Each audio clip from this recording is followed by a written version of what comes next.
This game, man. This game. Final Fantasy VII Rebirth. You know what, man? Fuck the glasses just for a second. This game actually made me feel things that I didn't actually think was possible. Again, for from a Square Enix title, I actually just kind of like when you haven't experienced something for so long, you kind of your mind kind of just assumes that it's no longer possible. This game made me feel like I was playing titles from like 20 years ago. You know what I mean? It felt like they went into the lab and sprinkled in some of that original Forbidden formula into the game. You know what I mean? It gave me that feeling. Like the best way I can describe it is like imagine being a fan of a major sports team. Years ago, back when they were in their prime, and they used to run shit, and then all of a sudden, they were just washed forever. Then they just come back and just randomly one day just wake up and win the Super Bowl. That's how Final Fantasy VII Rebirth feels for me. As somebody that's been a long time Square Enix like fan supporter, I've played so many Square Enix Final Fantasy games. This is the one, man. This is the one. We are back, baby. Okay, glasses back on. The lights are pretty bright. So now I was gonna go in a different direction. When it came to what to do with this project, I wanted to do it a lot like the previous Final Fantasy VII video that I did. But the more I kind of contemplated on it, I want to just give my real and raw thoughts about it. I had to write it out and kind of research and everything like that. So that's what we're going to do with this video. I want to talk about everything I loved about Rebirth, the changes that they made, where I think this kind of puts the future of the trilogy and everything like that. So to start with, you remember that I said this in the last video. One, it was clear that SE really just needed to release this game, like no matter what. It needed to get that foothold out to start this new trilogy and get the basics out of the way, and more importantly, give them a framework to work off of for subsequent titles. And thank God that I was absolutely 100% on the money about that. They took all the previously established baselines coming out of FF7 and literally just supercharged it, KO-kenned it, pack-a-punched it in the best way possible. The sheer scale of, the ambition on display here, paired with the grandiose, set pieces that they have, makes this one of the best cinematic experiences that I've ever had in the modern history of gaming, honestly. This is truly up there with some of the greats. Coming into this title, we were told that this is going to take place, after they leave Midgar, going all the way up into the Forgotten Capital. So we already kind of had our bylines as to, what we could expect as far as like transition throughout the game. And then we're going to have open world now, more like open zones, kind of akin to what they did with FF16, which I actually think is a good change. And we'll get into that a bit more in a second. Throughout my playthrough with this title, it made me realize just really how much on the rails Remake is. Like, my most recent replay with Remake wasn't that great. I gave it a 7.5 out of 10. I didn't have good feelings about it, after replaying it. And it really, like, playing this game made me realize that game is like very much in the same category of like FF10, FF13, you know what I mean? It is really just super duper on the rails. It is what it is, but this game is, night and day when compared to that, honestly. And I'm not going to take this whole video to keep dunking on Remake, but I think it's only makes sense to have that as a point of comparison when that is, the predecessor. That just makes sense, right? Now, I actually beat this game a week ago, clocking in at about 110 hours by the time the credits started rolling. I set aside a full day, to just sit down and absorb the totality of the product. And, I said, okay, it's time to start working on a project. But then something happened. I just couldn't stop playing, honestly. I wanted to see what more the world had to offer. I felt compelled to just continue playing to ensure that I had a complete and total view of everything the game had to offer before putting the words to paper. You know what? I know that all sounded good right there, but just being honest, this shit is just addictive as hell. I just could not put the controller down. The game is just that good. And that starts with the biggest dopamine hit, and that is the game's combat system. Now, I said this a few years back, if they manage to expand and capitalize off the newly introduced synergy system and integrate, that the combat would be the most juiced up thing of all time, and they nailed it. The synergy system, it comes in a couple different like formats. The main two things are the synergy attacks, which can actually be used at any different time, at any time. Regardless of ATB charge, they're pretty good. It's surprisingly useful, to like get you in the air, or like there's a lot of like iron defense type stuff. There's like really quirky things you could do with it. And the fact that it doesn't require any type of charge is really good as well. Then we have the big ones, which are the synergy skills. They just allow you to do those stunning tag team attacks.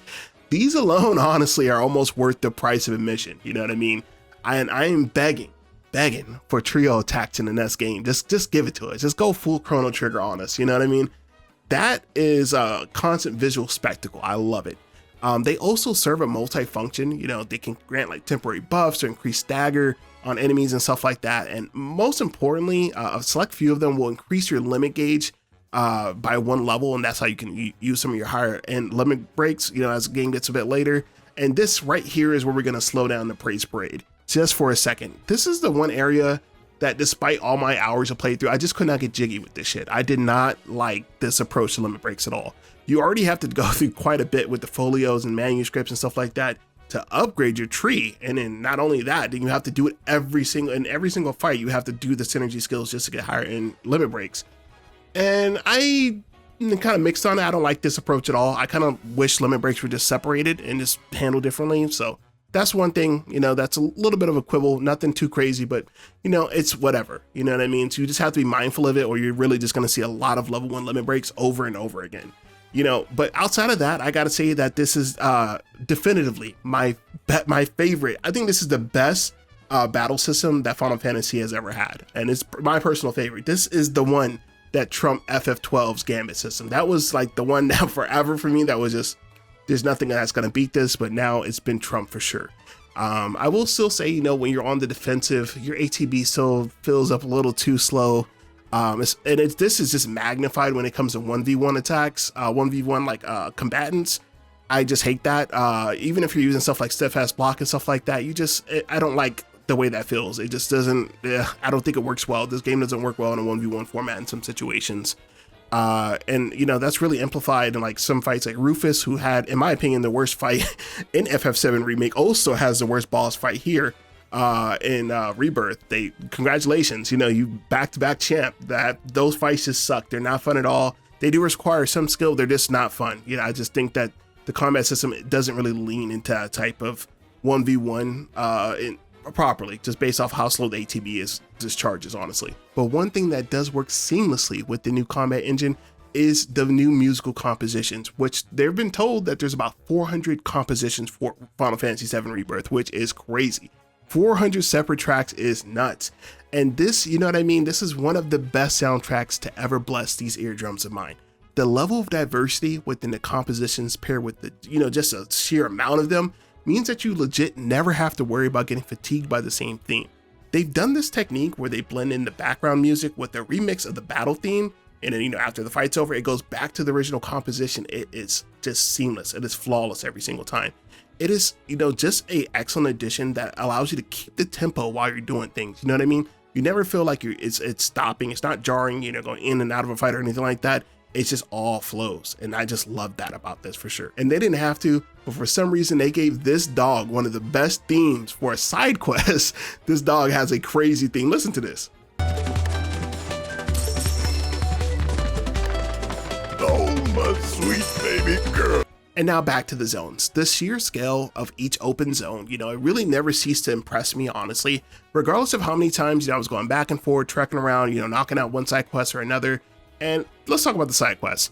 This game kind of just take more of a 180 approach to most side quests found in the series, and that a rather large, you know, portion of them I think are relatively enjoyable. I put it at around at least 80%, and only a real handful of them are like, you know, they overstay their welcome. Like, why are we doing a stealth mission on a cow? You know what I mean? Like, why are we hunting chickens? You know, like, what's good with that?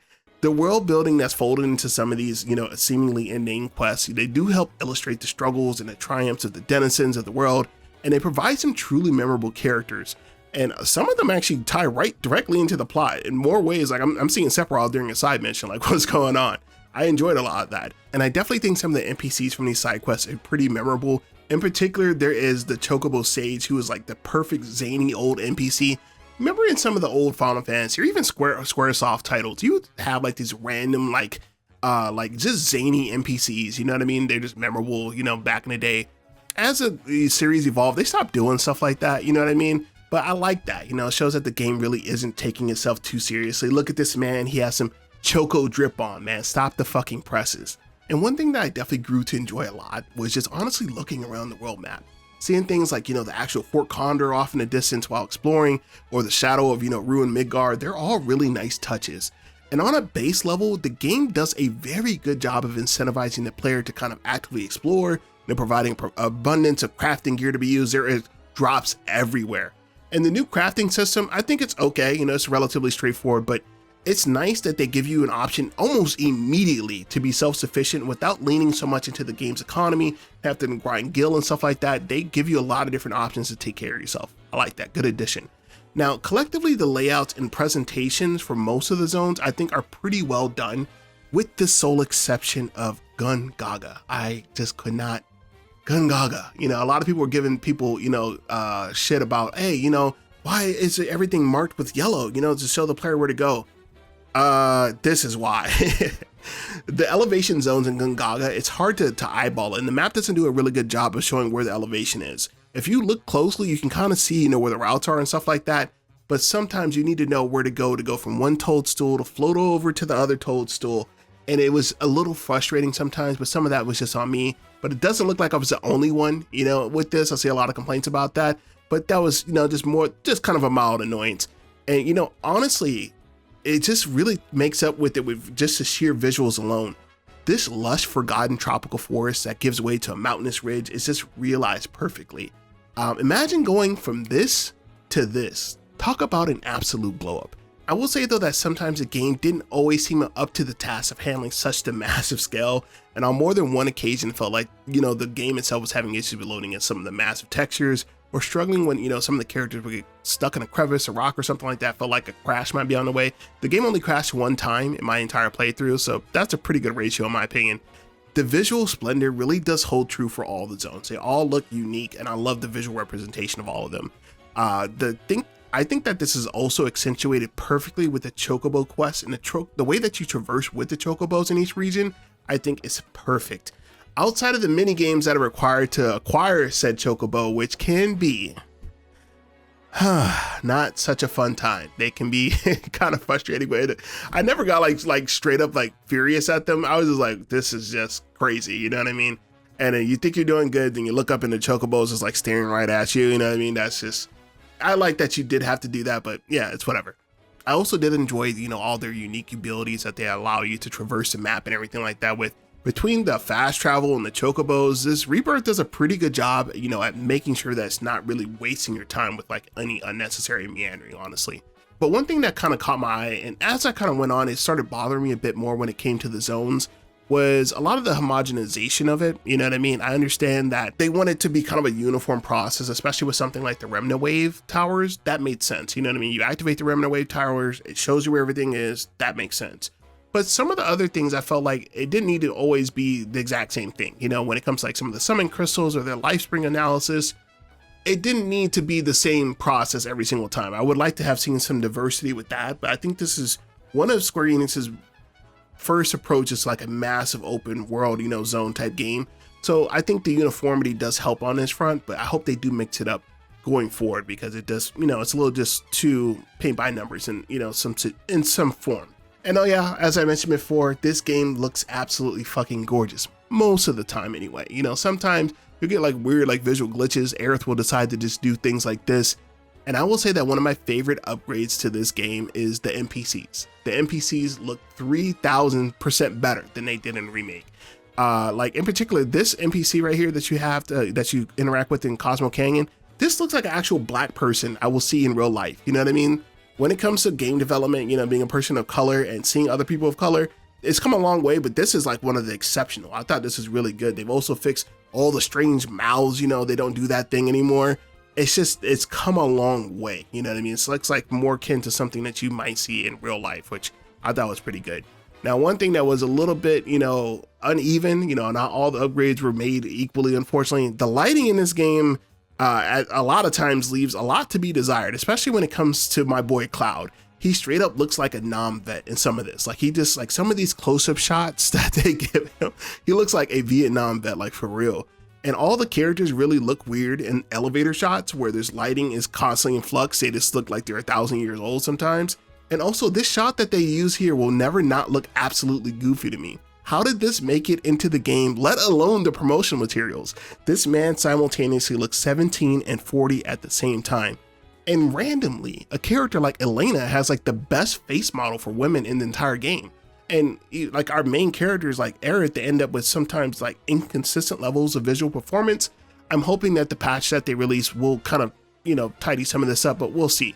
But when I wasn't out there, being a little loot goblin and grinding away for extra EXP and doing side quests and stuff like that, the story always did a really tremendous job of warping me back into the narrative. Now, if this game did all those great things we just covered a moment ago, I think it would eke out like still a 7 out of 10. If the story was garbage, it would probably still be like a 7 out of 10 just for the sheer volume of content that it has. But the narrative that unfolds paired with the exquisite cinematic presentation really is just unparalleled. This title does a very good job of sowing constant threads of mystery and intrigue and asking the player questions regarding each major plot moment or revelation. Now, the quality of story that Square Enix has been feeding us since the PS2 era has been kind of hit or miss, It's been kind of shaky at best.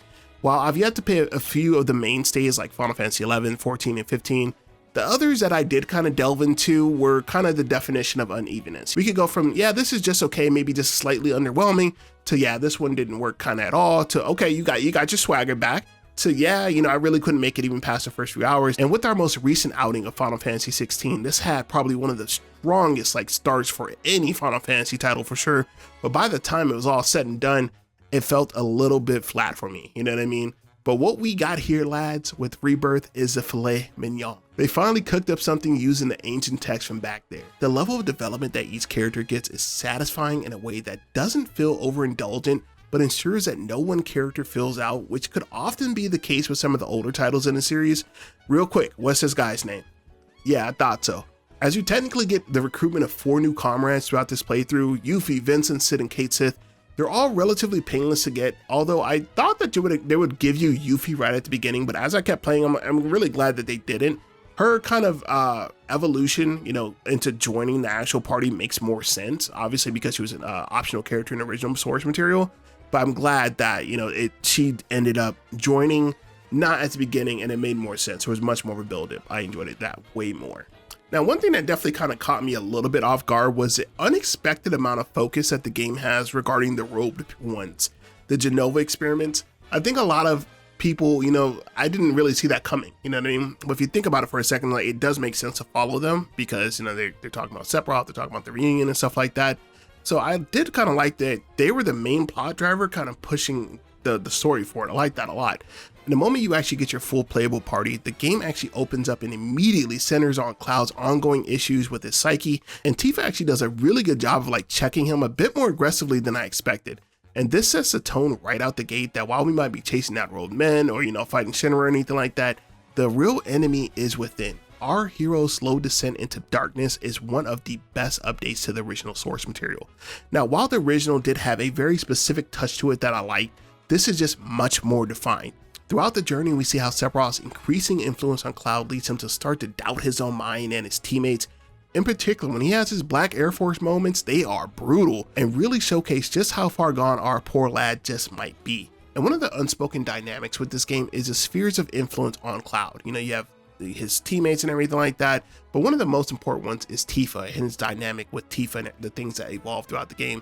I'm going to try not to have as many spoilers and everything like that, but her relationship and how it is at the end of the game, how everything ends, and the way Cloud is kind of feels like he's slipping even further into, the descent of badness is just really brilliantly done. I love the storytelling in this game for sure. In particular, his Black Air Force moments are brutal, and they really showcase just how far gone our poor lad just might actually be. And undoubtedly, one of the strongest elements of this narrative is the relationship between Cloud and Sephiroth. Starting with the flashback in Chapter 1, it's demonstrated just how intrinsically connected the two are, and how there is much more to this dynamic than what is hinted at. And if you throw in my boy Zack into the mix, you now have this trinity of individuals across different timelines pushing the plot forward. And yeah, let's talk about the Zack segments for a second. Now, when it was revealed that my boy was on the box art, I was super geeked about it. And the fact that he's the first playable character in the game, I was losing my mind when I was playing it. It's just literally just chef kiss. But the more you play through his POV, the more it really becomes immediately apparent that there really isn't much to this. It's just kind of a plot device, which is a bit of a bummer, Being confined to going up and down the same 2 damn streets of Midgar and back and forth to Aerith's house was definitely a letdown on that. I'm not going to sugarcoat that. It's just a letdown. But honestly, I'm just happy that he was included at all, to be honest. And when it comes to his story, one of the things that I think Rebirth excels over some of his contemporaries or even some of the within the same genre is his pacing. I thought outside of just a few moments, a few exceptions. Actually, let's just talk about that right now. The Kate Sith mission in Nibelheim sucks balls. That just felt like, for some reason, they were like, you know what? Some of that dumb shit we were doing in Remake, let's just do that again for like one chapter. It felt like that for some reason. That's probably the only low point of the entire game. It's just like, I just don't want to play that again. I will probably never replay that mission ever again. It's just bland. It doesn't really give you anything. It's whatever. And one thing that I think that Rebirth excels at, it is a very meaty game. It never feels bogged down. It feels like you're actually building towards something. It has a really good job at building increased momentum and tension. For every chapter that you go into, it feels like things are getting more and more out of control. It feels like you're trying to keep a handle on this thing until everything just blows up at the end. So I love the tempo and the pacing of this game. You know what I mean? Outside of the Nibelheim chapter was whatever. I feel like they kind of needed a lull moment. And that was it. You know what I mean? The Kate Sith missions was, everybody's already talked about that. We know it just wasn't good. That just felt like a chapter out of Remake. It just felt like a fluff piece. It's whatever. Now, this, game covers the latter half of Disc 1 of Final Fantasy VII. You know what I mean? It's almost a beat for beat reimagining. There's some things that are introduced and stuff like that. It does a great job of moving from set piece to set piece, with frequent and, in my opinion, very welcome distractions. A lot of people were like, oh, there's too many mini games. And coming from a lot of other games, you know what I mean? They don't have enough mini games. Like, the diversity of mini games in this game are just excellent. You know what I mean? They really went balls to the wall. And the crazy thing is that most of them are actually pretty damn fun, honestly. Except, some of the proto relic stuff, some of those mini games not so fun, but it's whatever. And yeah, let's just take a moment to discuss the best card game of all time, Queen's Blood. This is like the best mini game I think that's ever been in a Final Fantasy game. I had been avoiding it throughout my playthrough. I was like, I'm not really interested in doing that. And then when I sat down to do it as part of the story script, I was like, this is so fun. Like, it was actually crazy good. You know what I mean? Another 10 out of 10, no notes at all. I kind of hope that they do an expansion with that as well. The game does do a pretty excellent job of managing its tone as well. Despite, having a very dark start, you know what I mean? You're seeing your whole town get murdered, everything like that. Your mother gets butchered, you know what I mean? Like, that is a pretty dark start for any Final Fantasy game. And then, in the next chapter, you're doing clock tower dates with Aerith. And then, next you're doing dolphin aquabatics within the first few hours of the game and constantly moving from one to another. And you would feel like this is a bit jarring, and it could be jarring, but the way that everything is broken down, and everything has time to breathe. Nothing feels forced, rushed, or jarred. It just feels like that tempo is just excellent. They have mastered that with this game for sure. The chapters move along at a pretty respectable pace, and the majority of the fluff, I feel like there's very, very little fluff in this game. You know what I mean? I would say like 5% of it or less is really fluff, honestly. And when I first played, this section playing it in the original Final Fantasy VII, I didn't really think much of it. I thought it was okay. Obviously they'd take out things like Rocket Town, but it was okay. But the set pieces were pretty interesting. I still think that Temple of the Ancients, the idea of it is pretty good. One of the best temple ideas in the history of the entire series for sure. One thing I absolutely adored is what they chose to elaborate and give more attention towards, and the things that they decided to kind of trim down a bit. You know what I mean? Like segments that normally would have been pretty quick, you know what I mean? They just have become fully fleshed out, and it makes sense, you know what I mean? It doesn't feel like it's being fleshed out just for the sake of elongating the entire journey. It is something for substance, you know what I mean? This is rewarding the player with, world building, and you feel more involved in this entire quest. Things like Cosmo Canyon, some of the changes. Cosmo Canyon, in my opinion, was not my favorite place to go to. Actually, one of my least favorite parts of Final Fantasy VII. Now, instead of being more of kind of a, place where people would go to commune with the planet and figure out, what's going on and everything like that, it's kind of been turned more into like a tourist resort, you know what I mean? Like people that shop at fucking Erewhon, they would be there, as well as it feels like it also ties into the fact that this world, everything about this world is commoditized, you know what I mean? Even the things that should be pure, you know what I mean? Like trying to commune with the planet and stuff like that. That's now feels like more of a spiritual tourist reaction, touristy trap, which is, you know what I mean? That's still some subliminal messaging and stuff like that. But all of the changes I feel do definitely benefit the story. I think that the addition of the Gi and the black materia, I actually thought that was pretty cool. And some of the additional lore that you get in the Temple of the Ancients, that is just brilliant. I love that. I loved all those additions. There really wasn't much that I would say, hey, I didn't like the change there. Some people did have some gripes about dying, The dying section, you know what I mean? I thought was emotional. I thought it was pretty well done. The whole like weird Resident Evil metal arm was strange. That was the one thing I didn't like about it, but you know, it was whatever, you know what I mean? But it really just, it harkens back to let you know that the biggest op on the entire planet is Shinra. You know, like Shinra is the biggest op on this entire planet, you know what I mean? For sure. And you know what, talking about the story, honestly, maybe as somebody that's just been caught up in Final Fantasy VII land for too long, you know, between playing all of these titles, and literally this shit has just been, since the beginning of the year, I've just been in Final Fantasy land, you know what I mean, watching, having children, you know, in theaters, replaying the original, playing Crisis Core, playing a remake again, playing this game, you know, I've just been in it. I just have to say that this story just hit me on a very emotional level. Now, this is going to be major spoilers for the conclusion of the game. I'm not even going to try and get through that.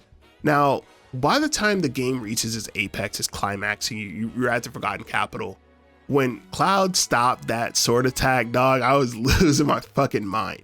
And I was starting to feel, you know, I hadn't felt like this when it came to a media property in some time. The last time, it took me a while when I was writing this, so like, when's the last time I actually felt like this? And it dawned on me. This game has a lot of moments that reminded me of something like Infinity War from Marvel. Like, it had the same thing, like, oh my God, like you remember where you were the first time you saw that. As you go into the, you know, the finale to start with, I think this is probably one of the best final boss fight sequences ever in any Final Fantasy. Probably, I can't think of a better one. But the moments that they give you in this game, you know, I knew it was going towards it with the different dimensions and stuff like that. I was like, wouldn't it be sick, you know, if Cloud and Zack got to fight together? And even though they only fight that, you know, that one time, it's perfect. And in the next scene, you know, where they do the sword, you know, protect your honor as a soldier, no notes, 10 out of 10. That was just a brilliant and beautiful moment. And, you know, despite the fact that, you know, a lot of people were like, well, you know, Sephiroth he didn't do the thing. I think that Aerith's fate was still sealed. I never thought there was going to be a situation where she walked out of the Forgotten Capital as a regular person. Maybe she's like the, you know, live stream ghost or whatever and stuff like that.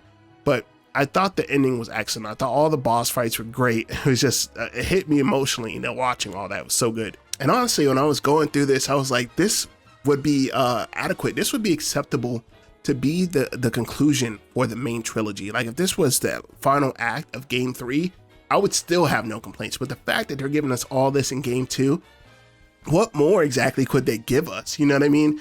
And this kind of gave me complete faith. I was like, I'm 100% on board. You know, whatever Mr. Nojima wants to do, he's a writer of the game. I, for one, am like I'm into the fun house. Whatever this guy wants to do, let's just go ahead and do it. You know what I mean? The series is giving veteran players and lovers of the game an opportunity to experience the familiar, you know, within a whole new world lens. And I've grown to appreciate the direction this trilogy is taking, and I'm really looking forward to the future. So in short, I absolutely love this game. I definitely think this is one of the best Final Fantasies ever made, probably top 3. And I honestly can't wait to play it again. You know what I mean? There's some things that, you know, there's a little bit of gripes and stuff like that, but it is so good. But yeah, if you made it this far, man, drop a comment. Let me know what you thought about the game. I, for one, absolutely loved it. I will be replaying it and stuff like that. I feel like I've only scratched the surface because I'm going through hard mode now, and there's a lot of things that you got to adjust for that. But yeah, man, I love this game. Let me know what you thought about Rebirth. LC signing out. Peace.